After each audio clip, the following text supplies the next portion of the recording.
Welcome to ZimaOS 1.3.1. ZimaOS 1.3.1 introduces two major updates. The first is we redefined the searching experience for the Files app. Open the Files app. You can search your files by object recognition and content description. The warm color and the text content in the picture can be searched.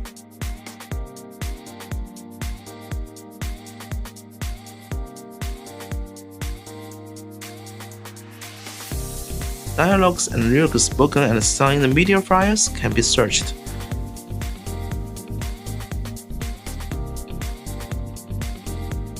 No GPU? No problem. Even without high-performance GPUs, enjoy smooth file name search and the traditional document content search. The second is the IP bounding feature, giving you a more confident sense of control of the ZimaOS network. Open the ZimaOS dashboard, select the Setting app and launch it. Navigate to the Network panel.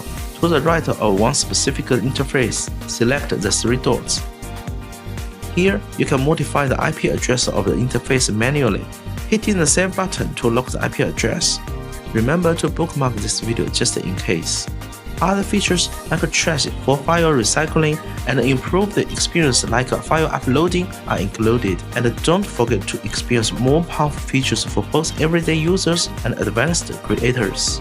Install Docker apps with one click, enjoy multiple read options, remote access, multi-user soundbar, share via link, and more. Subscribe for more about Zima.